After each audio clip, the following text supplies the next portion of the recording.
साहिब बंदगी भाइयों और बहनों, स्वागत है आपका कबीर आश्रम सूरत यूट्यूब चैनल पर।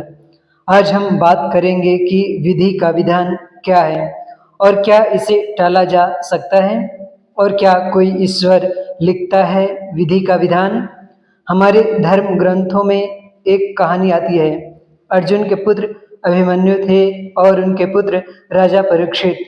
राजा परीक्षित के बाद उनके पुत्र जन्मेजय राजा बने।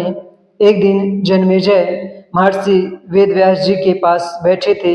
बातों ही बातों में जन्मेजय ने कुछ नाराजगी से महर्षि वेदव्यास जी से कहा कि जहाँ समर्थ स्वयं भगवान श्री कृष्ण थे, भीष्म पितामह, गुरु द्रोणाचार्य, कुलगुरु कृपाचार्य जी जैसे महान विभूति उपस्थित थे, उसके पश्चात भी आप सब इतने बड़े महाभारत के युद्ध को होने से नहीं रोक पाए और देखते देखते अपार जनधन की हानि हो गई। यदि मैं उस समय वहां रहा होता तो अपने पुरुषार्थ से इस विनाश को होने से बचा लेता। अहंकार भरे जन्मेजय के शब्द सुनकर भी व्यास जी शांत रहे। उन्होंने शांति से कहा, पुत्र, तुम अपने पूर्वजों की क्षमता पर शंका न करो। यह विधि द्वारा निश्चित था, जो बदला नहीं जा सकता था। जन्मेजय अपनी बात पर अड़ा रहा और बोला, मैं विधि का विधान नहीं मानता। ऐसा कुछ नहीं होता। अगर विधि का विधान सचमुच होता है तो आप मेरे जीवन में कुछ होने वाली घटना को बताइए, मैं उसे अपने बल से रोक दूंगा। व्यास जी ने कहा, पुत्र, यदि तू यही चाहता है तो सुन, आज से कुछ बरस बाद तू काले घोड़े पर बैठकर शिकार करने जाएगा दक्षिण दिशा में, समुद्र तट पर। वहां तुम्हें एक सुंदर स्त्री मिलेगी जिसे तू महलों में लाएगा और उससे विवाह करेगा। मैं तुमको मना करूंगा कि यह सब मत करना, लेकिन फिर भी तुम यह सब करोगे। इसके बाद तू उस स्त्री के कहने पर एक यज्ञ करेगा और तू उस यज्ञ को युवा ब्राह्मणों से कराएगा।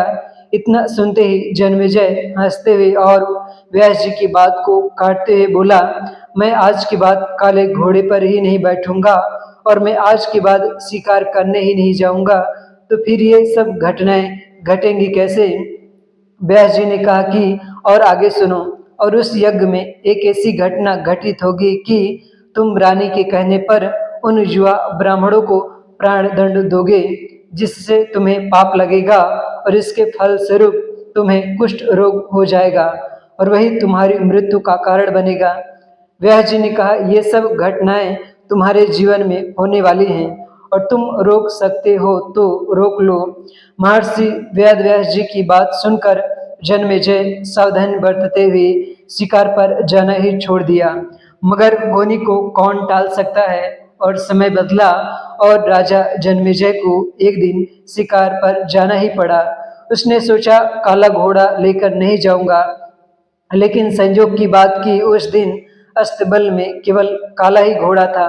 फिर उसने सोचा कि कोई बात नहीं, काला घोड़ा है तो क्या हुआ, मैं दक्षिण दिशा शिकार करने जाऊंगा ही नहीं, फिर समस्या आएगी कैसे। वह शिकार पर गया और घोड़ा अनियंत्रित होकर दक्षिण दिशा की ओर चला गया और सचमुच समुद्र तट पर वह पहुंच गया।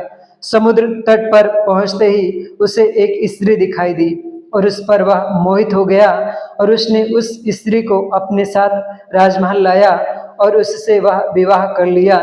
फिर एक दिन रानी ने उससे कहा कि तुम युवा ब्राह्मणों को बुलाकर यज्ञ करो, और उसने ऐसा ही किया। उस यज्ञ में ब्राह्मण राजकुमार किसी बात को लेकर रानी को देखकर हंसने लगे। यह सब देखकर रानी क्रोधित हो गई और उसने कहा, महाराज, इन सबको मृत्यु दंड दे दो। और रानी के कहने पर राजा जन्मेजय ने उन्हें मौत की सजा दे दी। फलस्वरूप इस पाप से उसे कोढ़ रोग हो गया। अब वह घबरा गया और तुरंत महर्षि वेदव्यास जी के पास पहुंचा और अपने प्राण बचाने की विनती की। महर्षि वेदव्यास जी ने कहा कि एक अंतिम अवसर, तुम्हारे प्राण बचाने के लिए तुम्हें मौका देता हूँ। मैं तुम्हें महाभारत में हुई घटनाओं का श्रवण कराऊंगा, जिसे तुम्हें श्रद्धा एवं विश्वास के साथ सुनना है।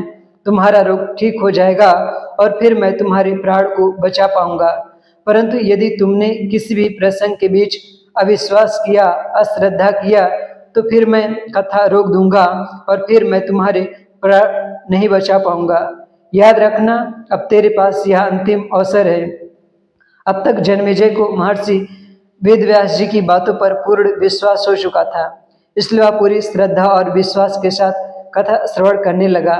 व्यास जी ने कथा आरंभ की और जब भीम के बल के प्रसंग सुनाए, जिसमें भीम ने हाथियों को शोड़ों से पकड़कर उन्हें अंतरिक्ष में उछाला, वे हाथी आज भी अंतरिक्ष में घूम रहे हैं।